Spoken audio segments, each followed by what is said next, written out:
ዓለማችን ዛሬ በአንድ ትልቅ የታሪክ መጋጠሚያ ላይ ትገኛለች። ትላንት የሀገር ሉዓላዊነት የሚለካው በድንበር ጠባቂ ወታደሮች ብዛትና በጦር መሳሪያዎች አቅም ነበር። ዛሬ ግን ሰሞኑን በመካከለኛው ምስራቅ እንደምንታዘበው በዘመናዊ ቴክኖሎጂዎች ምክንያት ጦርነት ወደማይዳሰስ ምናባዊ ደመና ተሸጋግሯል። በዚህ በሰለጠነ ዓለም ሉዓላዊነት የሚለካው በኮድ በዳታና በሰው ሰራሽ አስተውሎት AI ልዕልና ሆኗል። ከ2000 ዓመታት በላይ ስልጣኔን ለዓለም ያስተማረችው በአድዋ ድል አፍሪካውያንን ለነጻነት ያነቃቃቸው ጥንታዊቷ ኢትዮጵያ ዛሬ በዲጂታል ዓለም ሌላ የታሪክ ምዕራፍ እየጻፈች ትገኛለች። ይህንን ጉዞ የዲጂታል አድዋ ብንለው ማጋነን አይሆንም። ጠቅላይ ሚኒስትር አብይ አህመድ የሚመሩት የመደመር ጉዞ ሀገሪቱን ከልማዳዊ የእርሻ ማረሻ ወደ ዘመናዊ የቴክኖሎጂ ምህዳር እያሸጋገራት ነው። ስለዚህ ዛሬ የምንጠይቀው መሰረታዊ ጥያቄ ይህ ነው። ኢትዮጵያ በሰው ሰራሽ አስተውሎት AI ዓለም ውስጥ ተጽዕኖ ፈጣሪ መሆን ትችላለች ወይስ የሌሎች ቴክኖሎጂ ተገዢ ሆና ትቀጥላለች? ቆይታችን ይህን ይመልሰዋል።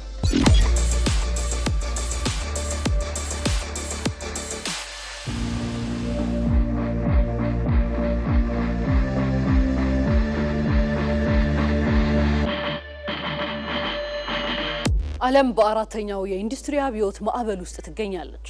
እንደ አሜሪካና ቻይና ያሉ ሀያላን ሀገራት በሰው ሰራሽ አስተውሎት AI የበላይነትን ለመያዝ በቢሊዮን የሚቆጠር ዶላር እያፈሰሱ ነው። በዚህ መሃል 130 ሚሊዮን ሕዝብ ባለቤት የሆነችው ኢትዮጵያ ዲጂታል 2030 ስትራቴጂን ይዛ ብቅ ብላለች።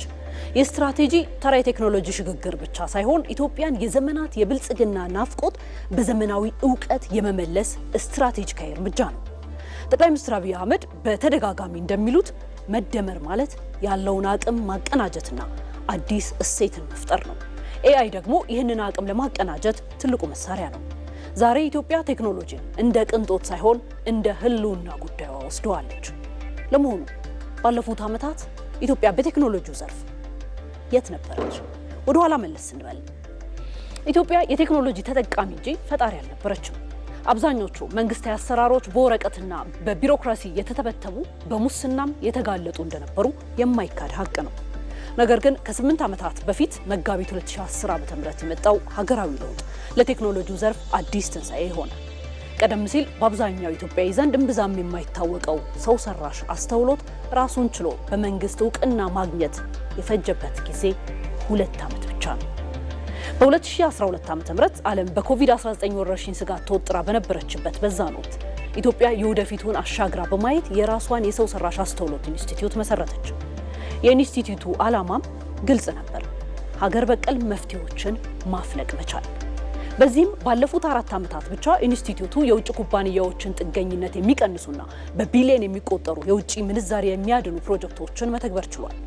ለማሳያነት ቀደም ሲል የጸጥታና የደህንነት ሲስተሞችን ከውጭ ለመግዛት የሚወጣው ወጪ እጅግ ከፍተኛ ነበር። ዛሬ ግን በኢትዮጵያውያን ወጣቶች የበለጸጉ የAI ሲስተሞች ሀገራዊ ሉዓላዊነታችንን በዲጂታል ምህዳር እያስከበሩ ይገኛሉ።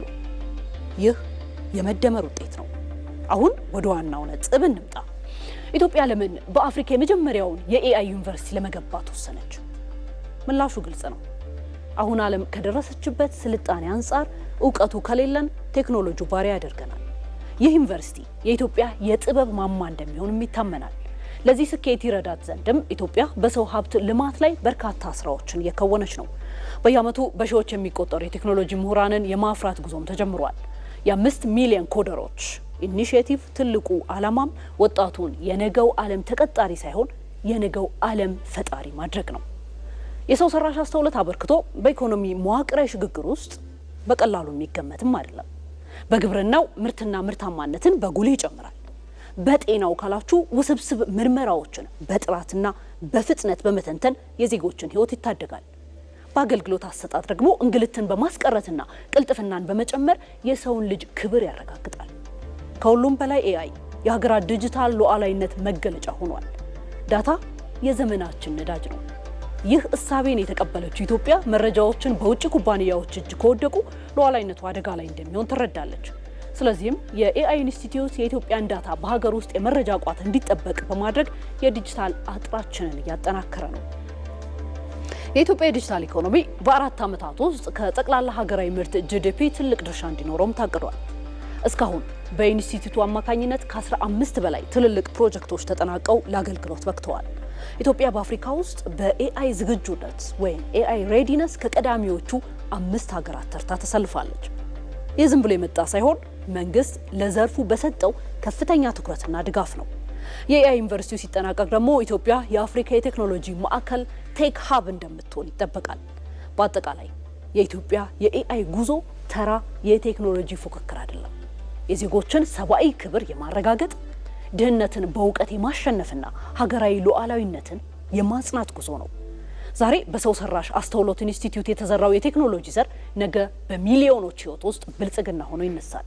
የመደመር መንግስት የጀመረው ይህ የጥበብ ጎዳና ሊቀለበስ የማይችል ሀገራዊ እውነታም ሆኗል። ኢትዮጵያ በዲጂታል ሉዓላዊነትና በቴክኖሎጂ ልዕልና የታጀበች ነገዋ ድንቅ ምድር ለመሆንም ጉዞዋን ቀጥላለች። እኛም ይህንን ታሪክ ሂደት በኩራት እንከታተላለን።